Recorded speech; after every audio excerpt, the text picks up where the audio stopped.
사람과 사람 사이를 연결해 주는 단어가 있습니다. 바로 관계입니다.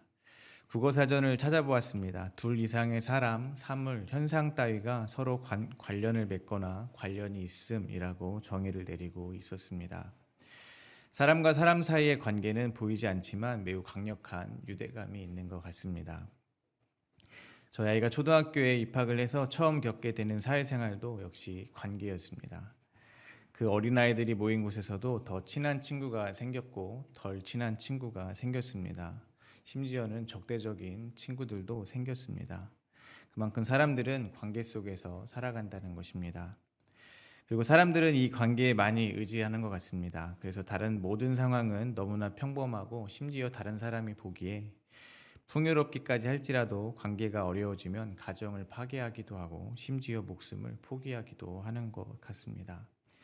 저희가 신앙생활을 할 때에도 교회를 떠나시는 사람들을 만나서 이야기를 들어보면 십중팔구 관계의 어려움을 극복하지 못한 것을 발견할 수 있습니다. 요한복음 13장, 10장부터 17장은 소위 다락방 강화라고 알려져 있습니다. 예수님께서 잡히시기 전에 제자들에게 말씀을 하시는 것입니다. 예수님의 말씀을 쭉 들어보면서 저에게 떠오르는 단어가 있었습니다. 역시 관계였습니다. 예수님께서 잡히셔서 십자가에서 죽으시고 부활하시고 하나님 우편으로 올라가시기 전에, 즉 이 세상을 떠나시면서 제자들과 예수님의 관계가 어떠한 것인지 확실하게 되새겨주고 계신 것 같이 저에게 들렸습니다. 마치 자식을 두고 멀리 떠나는 아버지가 자녀들에게 아버지가 너를 사랑한다는 것을 잊지 말라고 당부하시는 것처럼 들렸습니다. 그래서 다락방 강화의 시작인 요한복음 13장 1절은 이러한 사랑의 선포로 시작합니다. 요한복음 13장 1절입니다. 유월절 전에 예수께서 자기가 세상을 떠나 아버지께로 돌아가실 때가 이른 줄 아시고 세상에 있는 자기 사람들을 사랑하시되 끝까지 사랑하시니라. 이렇게 말씀하시고 예수님은 제자들의 발을 씻어주셨습니다.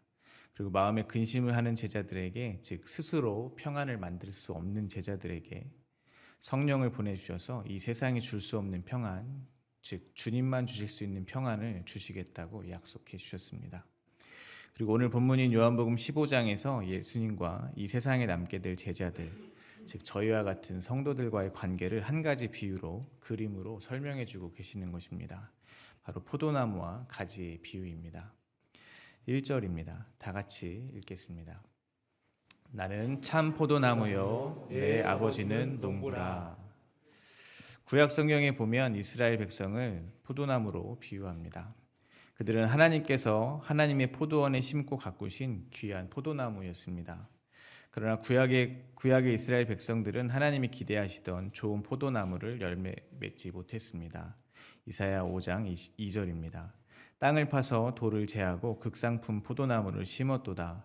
그 중에 망대를 세웠고 또 그 안에 술틀을 팠도다. 좋은 포도 맺기를 바랐더니 들포도를 맺었도다.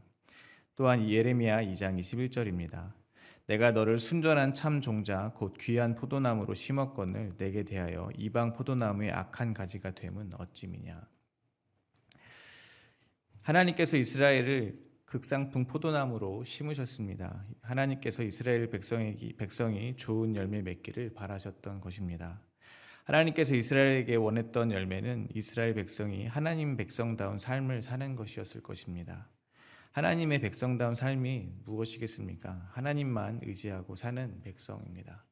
이 세상의 힘을 의지하지 않고 사는 백성입니다.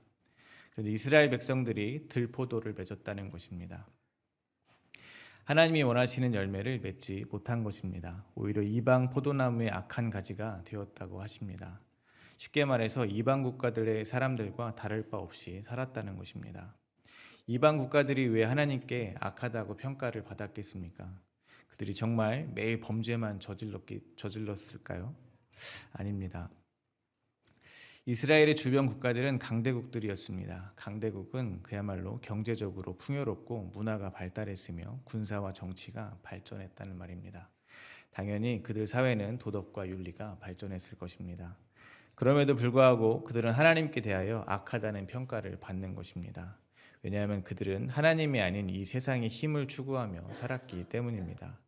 하나님을 영화롭게 하기 위하여 창조된 인간들이 하나님의 영광을 위하여 살지도 않고 하나님과 상관없이 살았기 때문입니다. 여기서 잠깐 저희가 생각해 볼 수 있는 것이 있습니다. 이 세상을 사는 사람들이 고통을 느낄 때가 언제입니까? 남과 비교할 때입니다. 남과 비교했을 때 덜 가지고 있다고 느낄 때입니다. 그럼 이미 가지고 있는 것이 충분히 좋은 것임에도 불구하고 더 많이 갖고 싶고 더 높이 올라가고 싶어서 인간들은 고통을 느낀다는 것입니다. 그런데 그렇게 나보다 더 앞서가는 것 같고 좋아 보이는 것 같은 그들의 삶이 하나님과 상관이 없으면 오히려 하나님께 대하여 악한 것이라는 것입니다. 그러므로 그런 것과 비교하여 나의 삶은 왜 저들과 같지 않을까 고통을 당하실 필요가 없다는 것입니다. 혹시 지금 살고 계신 삶이 하나님을 의지할 수밖에 없는 삶이십니까? 이제는 의지할 사람, 연락할 사람도 하나도 없고 기도 말고는 할 수 있는 것이 하나도 없는 그런 삶이 되어가고 계십니까? 그렇다면 어쩌면 저희의 삶은 하나님이 원하시는 그러한 열매를 맺고 있는 삶일 수 있습니다. 하나님께서는 하나님만 의지하는 백성들을 원하시기 때문입니다. 근데 이스라엘 백성은 하나님과 상관없이 사는 이방인들과 똑같이 그렇게 살았다는 것입니다. 하나님을 의지하지 않고 이 세상의 힘과 풍요를 쫓아서 살았다는 것입니다. 심지어 하나님을 동원해서 이 세상의 힘과 풍요를 얻고자 했다는 것입니다. 자기의 뜻과 야망을 성취하기 위해서 하나님을 마치 우상처럼 섬긴 것입니다. 이는 단지 기왕 이 세상에서 살아가는 동안에 조금 더 풍요롭게를 바라는 것이 뭐가 그리 큰 문제인가라고 말할 수 있는 문제가 아닙니다. 하나님이 아니라 이 세상의 힘과 풍요가 자기를 살려줄 것이라고 믿는 것이기 때문에 문제가 된다는 것입니다. 이스라엘 백성들이 이 세상의 힘과 풍요를 얻기 위해서 자신이 할 수 있는 모든 노력을 다 하는 것은 결국 자기 스스로 구원에 이를 수 있다고 생각하는 것과 같은 것입니다. 하나님께 생명을 구하는 것이 아니라 자기 스스로 생명을 얻으려고 하는 것, 즉 자기 스스로 구원에 이르려고 하는 이 모습이 곧 악한 포도나무의 모습이라는 것입니다. 그러면 악한 포도나무는 어떻게 되어야 마땅하겠습니까? 뽑아버려야 합니다. 에스겔 17장 9절과 8절과 9절입니다. 표준 새 번역으로 읽겠습니다. 그 포도나무를 옥토 곧 물이 많은 곳에 심은 것은 가지를 뻗고 열매를 맺어서 아름다운 포도나무가 되도록 한 것인데 이 모양이 되고 말았다. 그러므로 너는 그들에게 전하여라. 나 주 하나님이 말한다. 그 포도나무가 무성해질 수 있겠느냐? 그 뿌리가 뽑히지 않겠느냐? 그 열매가 떨어지거나 그 새싹이 말라 죽지 않겠느냐? 그 뿌리를 뽑아버리는 데는 큰 힘이나 많은 군대를 동원하지 않아도 될 것이다. 그렇습니다. 하나님이 원하시는 대로 열매를 맺지 못하는 악한 포도나무는 단박에 뽑아버려야 합니다. 그것이 마땅한 것입니다.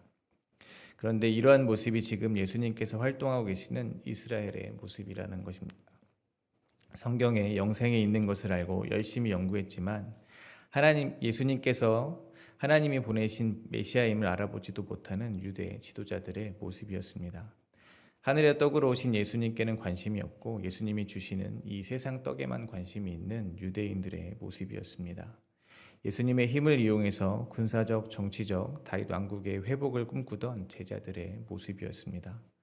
그리고 영적 이스라엘인 저희와 같은 성도들의 모습이기도 합니다. 저희는 모두 들포도나무라는 것입니다. 그러므로 저희는 모두 그 뿌리가 뽑혀 버려져도 아무 할 말이 없는 죄와 허물로 죽은 자라는 것입니다.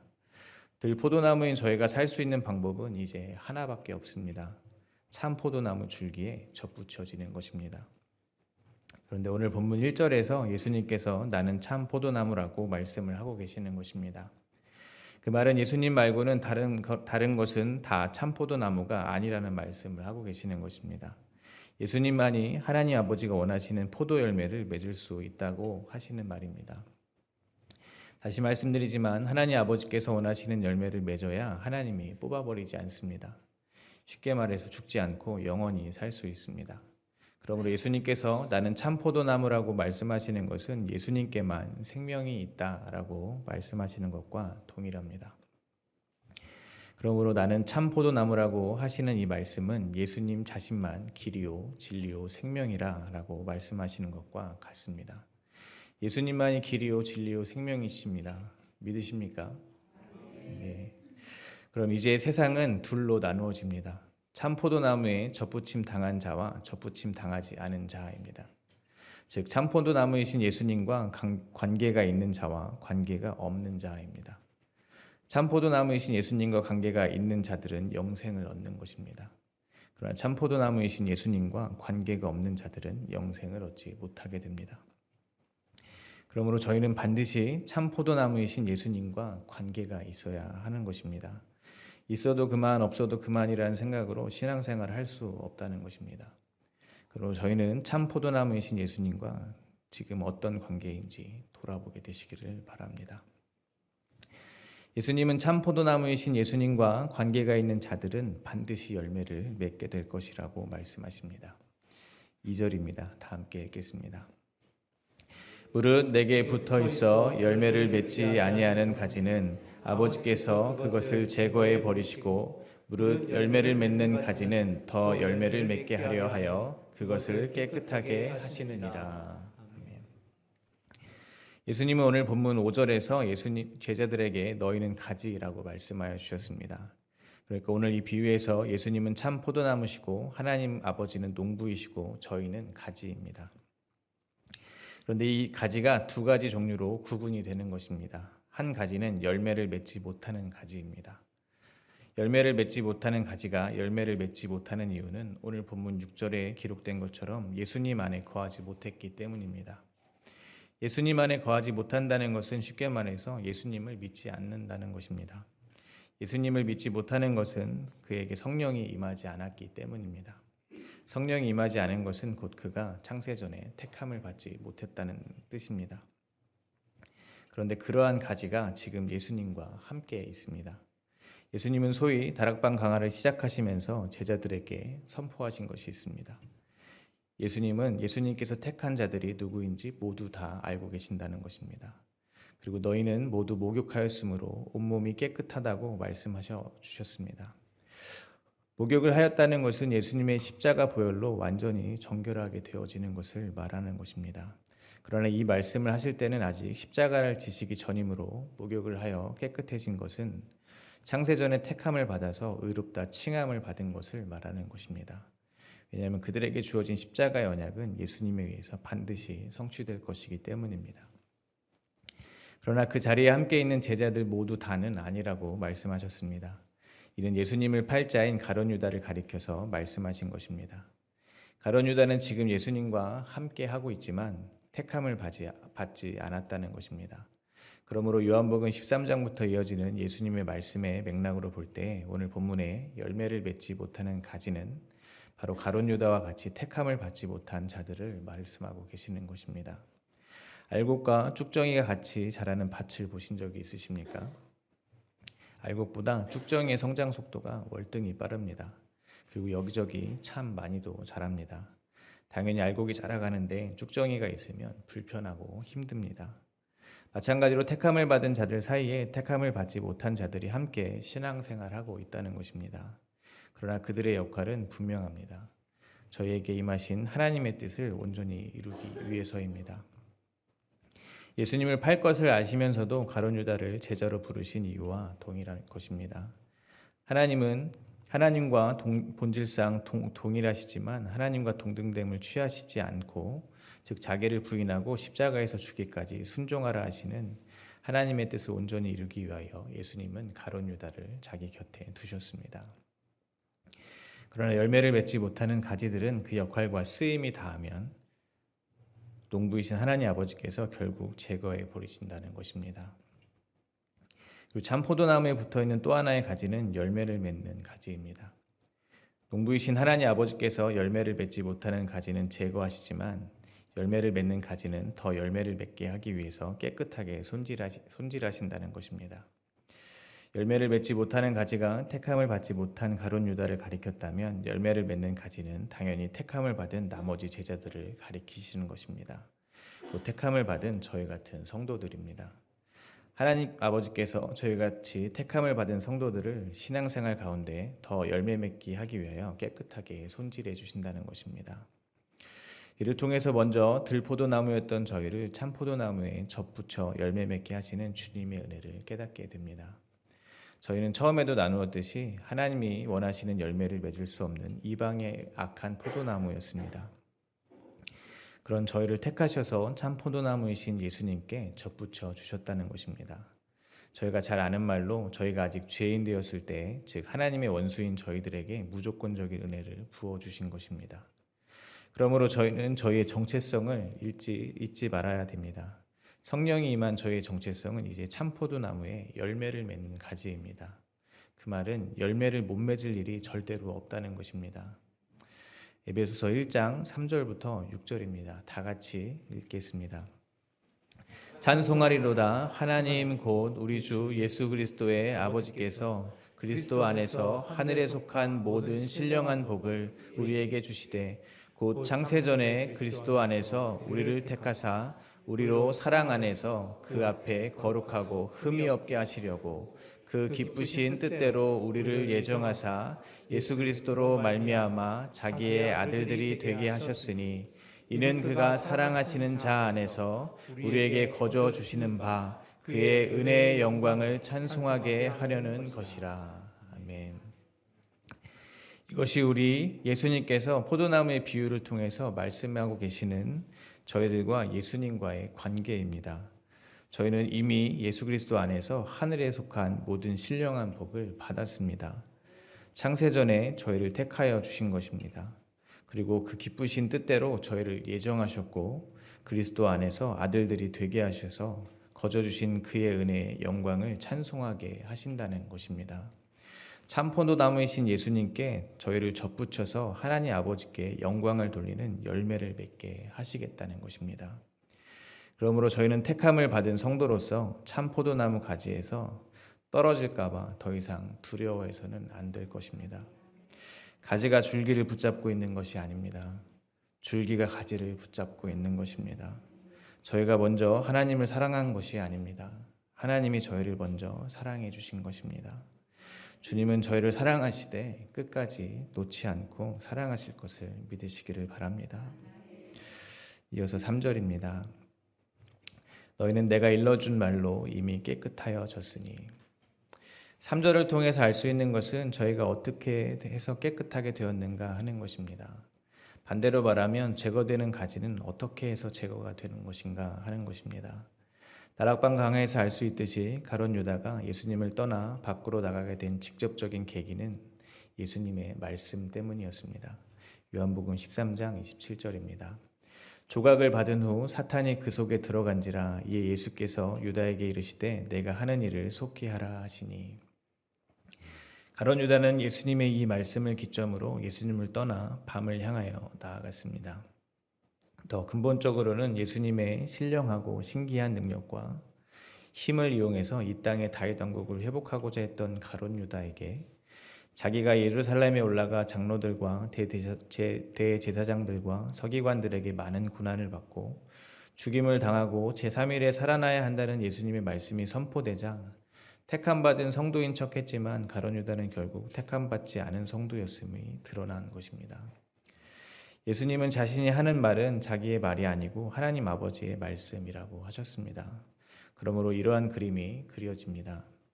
농부이신 하나님 아버지께서 열매를 잘 맺기 위해서 참포도나무에 가지치기를 하시는데 그때 사용하시는 도구가 하나님의 말씀인 것입니다.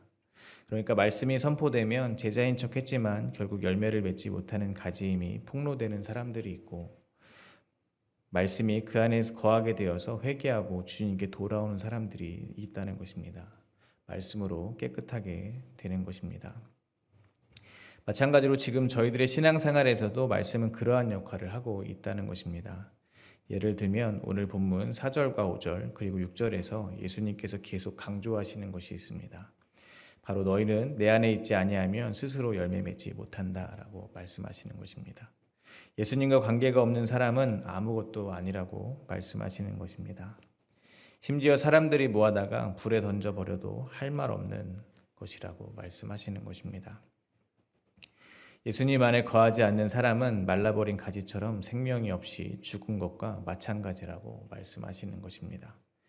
이러한 이야기를 들으면 사람들은 두 가지의 반응으로 나누어진다는 것입니다. 어떤 이들은 이와 같은 하나님의 말씀에 은근히 기분이 나쁜 이들이 있다는 것입니다. 누가 그랬습니까? 유대인들이 그랬습니다. 바리새인들이 그랬습니다. 대제사장들이 그랬고 서기관들이 그랬습니다. 그들은 종교 지도자였고 말씀을 가르쳤습니다.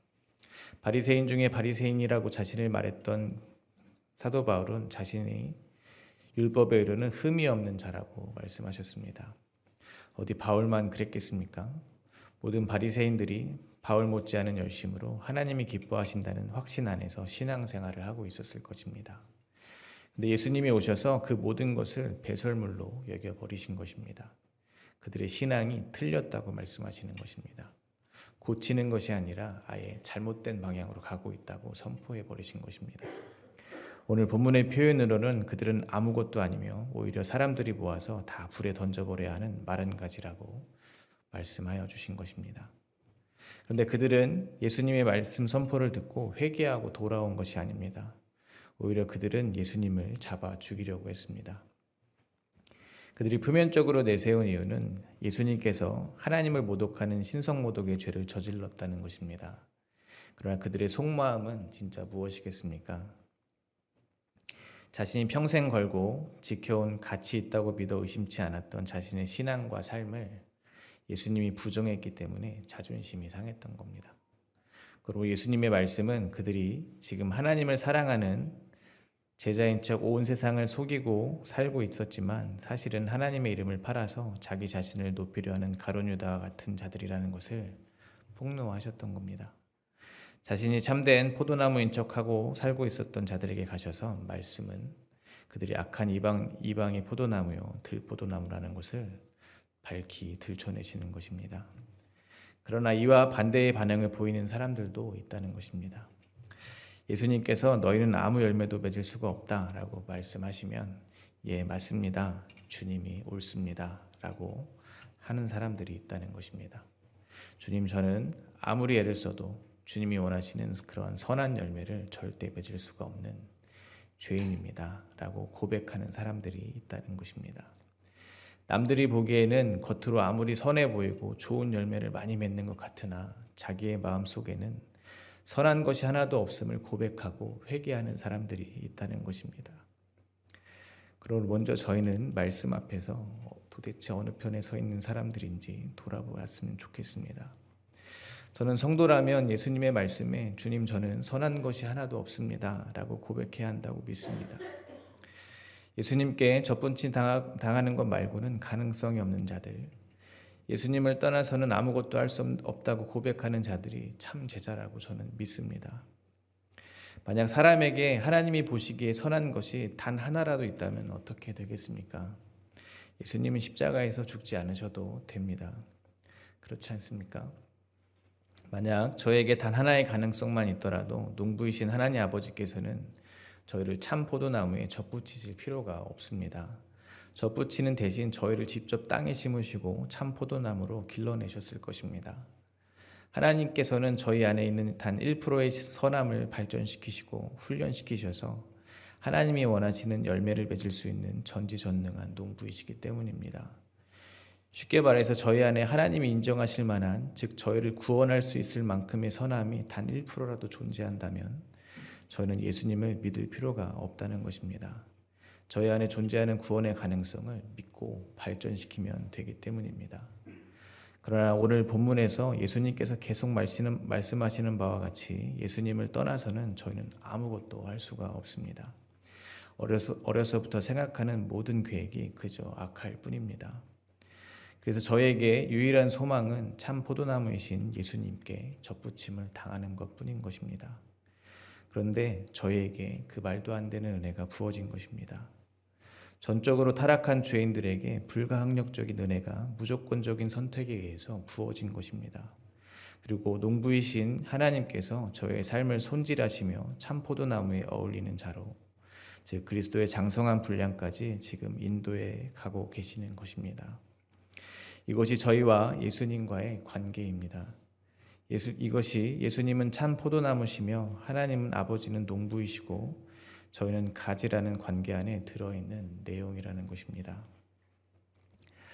마지막으로 7절과 8절 다 함께 읽겠습니다. 너희가 내 안에 거하고 내 말이 너희 안에 거하면 무엇이든지 원하는 대로 구하라. 그리하면 이루리라.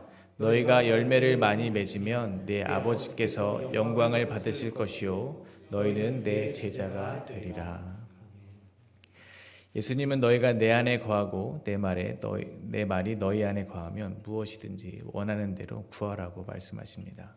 그러면 이루어 주신다는 것입니다. 계속해서 말씀을 드리지만 택함을 받은 자들은 이미 예수님 안에 거하는 것입니다. 그러므로 저희가 구하면 예수님께서 이루어 주신다는 것입니다. 그런데 저희 안에 예수님의 말씀이 거하고 있다는 것입니다. 즉 예수님의 뜻이 담겨 있다는 것입니다. 그러므로 저희가 원하는 것은 저희 안에 거하시는 예수님께서 원하시는 것이 됩니다. 예수님은 하나님 아버지의 뜻이 온전히 이루어지는 것을 원하십니다. 그것은 저희가 열매를 많이 맺는 겁니다. 열매는 그 역할이 있습니다. 바로 그 나무가 무슨 나무인지를 세상에 깨닫게 해준다는 것입니다. 즉 사람들이 가지에서 사과 열매가 열리면 이 나무가 사과나무인 줄 깨닫게 된다는 것입니다. 사람들이 가지에서 바나나가 열리는 것을 보면 이 나무가 바나나 나무인 줄 알게 된다는 것입니다. 그런데 저희는 참 포도나무의 가지들입니다. 즉 예수님이라는 나무의 가지라는 것입니다. 그러므로 저희는 예수님이라는 열매를 맺어야 합니다. 그래야 저희가 맺는 열매를 보고 세상은 예수님을 보는 것입니다. 그래서 저희가 열매를 많이 맺으면 저희는 예수님의 제자가 될 것이라고 말씀하시는 것입니다. 근데 예수님께서는 먼저 말씀하시기를 예수님께서 저희를 사랑하신 것 같이 저희가 서로 사랑하면 이 세상이 저희가 예수님의 제자인 줄 알게 될 것이라고 말씀하여 주셨습니다.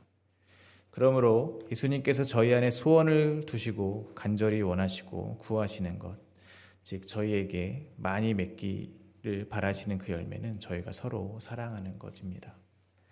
그런데 저희가 어떻게 사랑해야겠습니까? 예수님이 저희를 사랑하신 것처럼, 즉 자기를 완전히 부인하고 십자가를 지는 그 사랑으로 사랑해야 한다는 것입니다. 한마디로 갈라디아서에서 말씀하시는 성령의 열매입니다.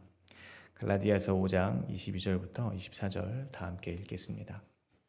오직 성령의 열매는 사랑과 희락과 화평과 오래 참음과 자비와 양성과 충성과 온유와 절제니 이 같은 것을 금지할 법이 없느니라. 그리스도 예수의 사람들은 육체와 함께 그 정욕과 탐심을 십자가에 못 박았느니라. 그러니까 오늘 본문에서 예수님께서 말씀하시는 것은 이방이 악한 포도나무였던 저희를 그 육체와 함께 그 정욕과 탐심을 모두 십자가에 못 박아 버리시고 저희 안에 소원을 두고 행하시며 결국 자기의 기쁘신 뜻을 이루어내신다고 말씀하고 계시는 것입니다. 즉 자기 자신만 사랑하고 자기를 위해서는 하나님의 이름마저 우상으로 삼아버리는 저희를 예수 그리스도의 십자가에 접붙이셔서 하나님을 목숨을 다해 사랑하고 이웃을 내 몸과 같이 사랑하시는 자로 회복시켜 가시겠다고 약속해주고 계시는 것입니다. 그러므로 저희는 스스로 열매를 맺으려 앞서기 전에 먼저 예수님을 떠나서는 아무것도 할 수 없는 자임을 고백하게 되시기를 바랍니다. 그리고 주님이 인도하시는 대로 순종하며 따라가게 되시기를 바랍니다.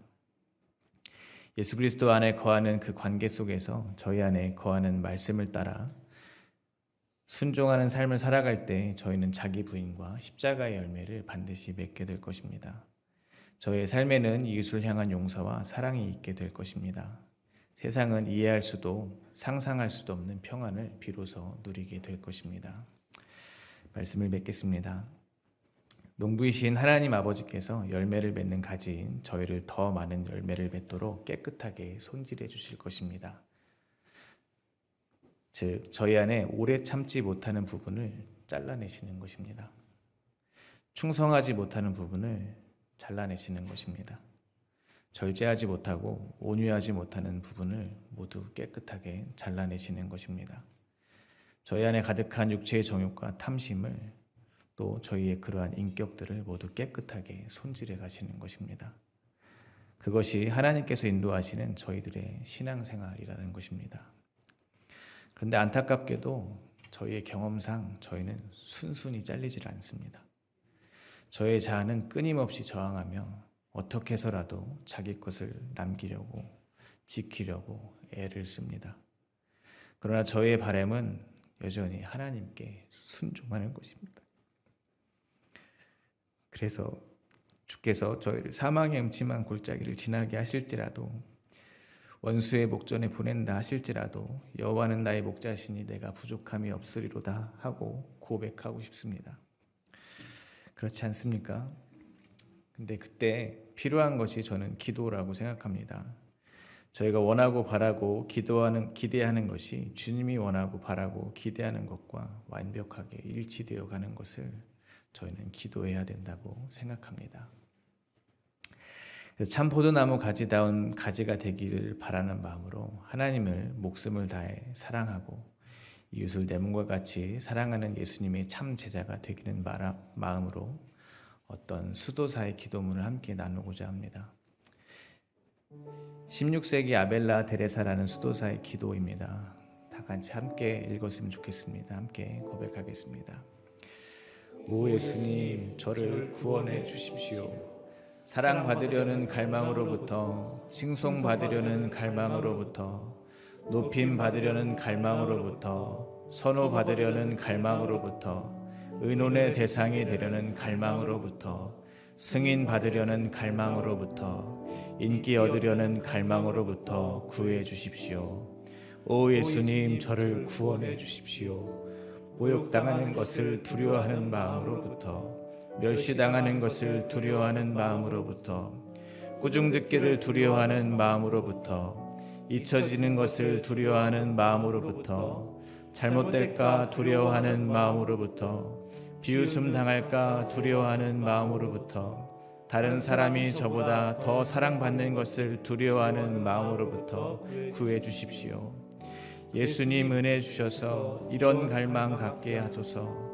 다른 사람이 저보다 더 존중받기를 바라는, 세상의 기준에서 다른 사람이 더 높아져 가고 저는 더 낮아져 가기를 바라는, 다른 사람이 선택되고 저는 제외되기를 바라는, 다른 사람이 칭송받고 저는 주목받지 않기 바라는, 제가 거룩해야 할 만큼 거룩하게 된다면 다른 사람이 저보다 더 거룩해지기를 바라는 그런 갈망을 주십시오.